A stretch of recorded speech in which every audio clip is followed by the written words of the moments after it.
मुझे तो वो वक्त याद है बांग्लादेश में हमारे 90,000 पतलूनें पड़ी थी। खुदा ना करे कि 2 लाख पतलूनें हमारी KPK और बलूचिस्तान में भी पड़ी हूँ। जंग एक मौत की अलामत होती है। मौत पर जश्न मनाने वालों पर उनकी जिंदगी पर भी अफसोस होता है। उनके किसी के मरने का अफसोस होता है, किसी के जीने का अफसोस होता है। मैं आपको गारंटी से कहता हूँ 2 साल तक इस हुकूमत को चलने दिया जाए और चलेगी। ये पाकिस्तान ना टूटा, मैं जिंदा रहा तो मुझे इस लिबर्टी चौक में फांसी दे देना। नहीं। जब हर पाकिस्तानी को हमें ये बताया जाता है स्कूल में, कॉलेज में, यूनिवर्सिटीज में कि भाई हम में जज्बा ज्यादा है। हाँ, हमें जज्बा बहुत है मांगने का, दूसरे मुल्कों से मांगेंगे, उनके कर्जे उतारेंगे। हम ये फख्र है, इंसल्ट करने वाली बात नहीं है। इंसल्ट है, हम उसको फील नहीं कर रहे, हम इंजॉय कर रहे हैं इंसल्ट को।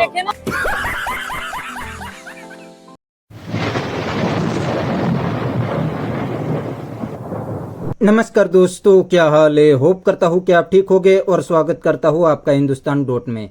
दोस्तों, ऑपरेशन सिंदूर के बाद पाकिस्तान बहुत बुरा फंस गया है, क्योंकि दोस्तों जब ऑपरेशन सिंदूर चालू था तब BLA ने भी पाकिस्तान आर्मी की कुटाई चालू कर दी थी और अब तो बलूचिस्तान को आज़ाद कंट्री भी डिक्लेयर कर दिया है। अब हर दिन बलूचिस्तान में पाकिस्तान आर्मी की कुटाई हो रही है। दोस्तों, इस बात से पाकिस्तानी बहुत डर गए हैं और कहते हैं कि 71 में 93,000 पाकिस्तान आर्मी ने सरेंडर किया है और इस बार लगता है कि करीब 2 लाख पाकिस्तान आर्मी बलूचिस्तान में सरेंडर करेंगे।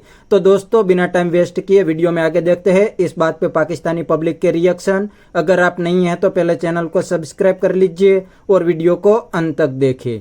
भारत की बात करेंगे, हालात कशीदगी की तरफ जाते हुए दिखाई दे रहे हैं। एशियाई खत्ते की बात करेंगे तो इंडिया और पाकिस्तान कह लें कि दोनों ही पीछे हटने का नाम नहीं ले रहे हैं। और साथ में अगर हम लोग बहुत सारी ऐसी सिचुएशन सामने आ रही है जिसको देखते हुए ये लग रहा है कि जंग दोबारा भी छिड़ सकती है, या जो मामलात हैं वो काफ़ी हद तक कह लें कि हमें आरामदेह नज़र आ रहे हैं। अगर हम लोग जमहूरियत की बात करें तो भारत को दुनिया का सबसे बड़ा जमहूरी मुल्क माना जाता है, जहाँ पर सबसे ज़्यादा कह लें कि जमहूरियत नज़र आती है। पाकिस्तान की बात करेंगे तो पाकिस्तान भी इस्लामी जमहूरी नज़र आता है। सर, आज से आपसे ये सवाल करेंगे कि किस मुल्क की जमहूरियत आपको सबसे बेहतर नज़र आती है अगर पाकिस्तान और इंडिया की बात करें, और साथ में बात करेंगे कौन सी हुकूमत, कौन सी गवर्नमेंट अपने लोगों के लिए काम कर रही है, अपने मुल्क के लिए काम कर रही है, हिंदुस्तान की या पाकिस्तान की, और किस मुल्क के लोग ज़्यादा खुशहाल नज़र आ रहे हैं, किस मुल्क के लोग आपको लग रहा है कि भाई ये मुल्क वाकई तरक्की कर रहा है और आगे बढ़ता हुआ दिखाई दे रहा है, और जो जंगी सूरत हाल नज़र आ रही है इस पर भी थोड़ी सी नज़र डालें।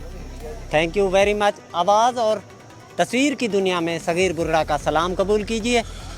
ये बच्ची ने बड़े खूबसूरत ही सवाल किए, उनका मैं आपको तफसीली जवाब दे रहा हूँ। हुकूमत कह रहे हैं, हुकूमत तो ना पाकिस्तान में है ना इंडिया में है, ये जोकर हैं।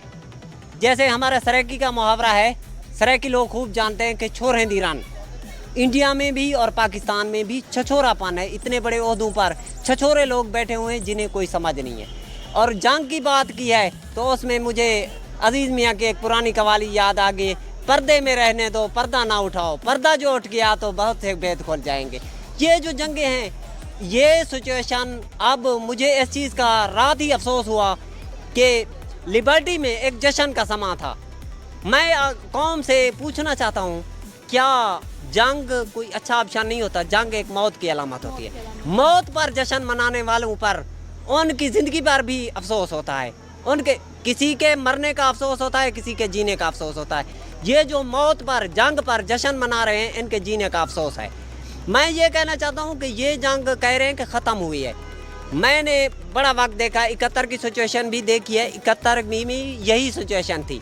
ये 3 घंटों या 4 घंटों की जंग नहीं थी, इसमें बहुत कुछ होने वाला है।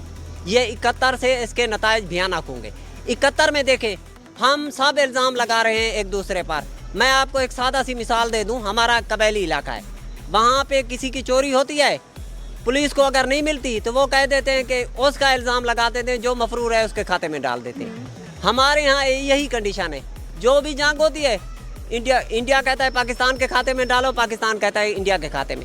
इस जंग के पसे पर्दा में कुछ और हक़ैक़ है। मैं तो आपसे ये कहना चाहता हूँ कि ये हकीकत ना खुलवाएं।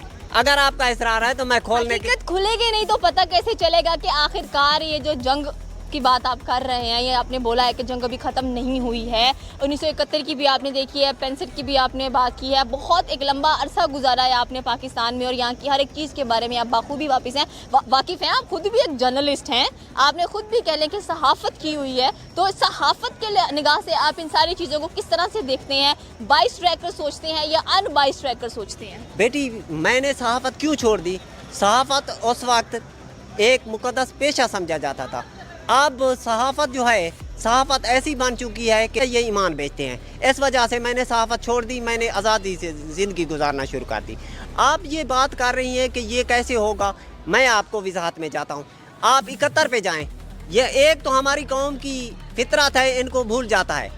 वैसे अगर बात की जाए तो कहीं पे कोई बीमार हो, हर बंदा डॉक्टर बन जाता है, बता देता है इसको फ़लाँ बीमारी है, फ़लाँ है। किसी का कानून का मसला हो तो सब वकील बन जाते हैं, लेकिन इनकी यादाश्त कमज़ोर है। 71 में देखें, 71 में शेख मुजीबुर रहमान ने 2/3 अक्सरियत से इलेक्शन जीता था। फिर इक़्तिदार मंजूर नज़र की वजह से भुट्टो के हवाले कर दिया।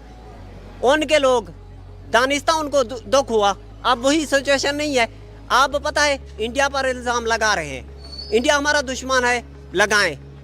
वो एक मियाँ बीवी का झगड़ा था तो मैं सुलह कराने गया, वो बीवी कहती है इसका कसूर है, शौहर कहता है इसका कसूर है।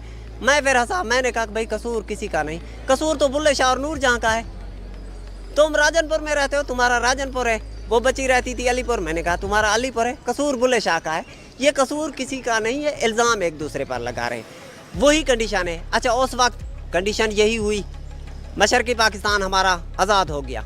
अच्छा, इंडिया ने उनका साथ दिया, कश्मीर का भी हम साथ दे रहे हैं? नहीं दे रहे। हमारा एक राइट, अगर किसी पर जुल्म हो रहा हो तो साथ देना चाहिए। अच्छा, इंडिया बांग्लादेश आज़ाद हो गया, उनको उस वक्त कहते थे तुम्हारे पास क्या है, पटसन है। आज वो पटसन वाले इज़्ज़त की ज़िंदगी जी रहे हैं। हमारी कंडीशन क्या है? अच्छा, उस वक्त हमारी कंडीशन ये थी, कौम का जज्बा, कौम मुल्क के लिए कौम जान देने के लिए तैयार थी। आज मैं दावे से कहता हूँ हमारे मुल्क का बच्चा ये कहने पर मजबूर है, किसी बच्चे को कहे कि आपको बाहर मुल्क का चांस मिले, वो जाने के लिए तैयार है। उस वक्त को मुल्क के लिए जान देने के लिए तैयार थे, अब मुल्क से जान छुड़ाने के लिए तैयार हैं। हमारे बच्चे हैं। तो दोस्तों, ये था पाकिस्तानी पब्लिक का रिएक्शन। और आपने वीडियो में देखा नहीं, ये पाकिस्तानी भी पाकिस्तान आर्मी और गवर्नमेंट से तंग आ गए हैं और ये लोग तो चाहते हैं कि इंडिया पाकिस्तान पे बड़ा हमला कर दे ताकि पाकिस्तान टूट जाए। क्योंकि दोस्तों, पाकिस्तान में गवर्नमेंट तो सिर्फ दिखावे के लिए है, असल में रूल तो पाकिस्तान आर्मी ही करती है। और आर्मी कश्मीर के नाम पे पाकिस्तानी को बेवकूफ बना देती है और बाद में पाकिस्तान को ही लूटती है। और दोस्तों, अगर कोई भी पाकिस्तानी आर्मी के सामने बोले तो पाकिस्तान आर्मी उनको उठा के गायब भी कर देती है। लेकिन बलूचिस्तान वाले ने पाकिस्तान आर्मी को घुटने पे ला दिया है और हर दिन दौड़ा के मार रहे हैं। इतना ही नहीं दोस्तों, BLA वाले तो कहते हैं कि अगर इंडिया हमें साथ दे दे तो हम पाकिस्तान आर्मी को खत्म कर देंगे। फिर भी BLA वाले ने बलूचिस्तान को आजाद कंट्री डिक्लेयर कर दिया है। तो बस दोस्तों, आज के वीडियो में इतना ही। यह था पाकिस्तानी पब्लिक का रिएक्शन। अगर आपको ये वीडियो पसंद आया है तो वीडियो को लाइक शेयर कर दीजिए और चैनल को सब्सक्राइब करना मत भूलिए। Thank you. मिलते हैं नेक्स्ट वीडियो में।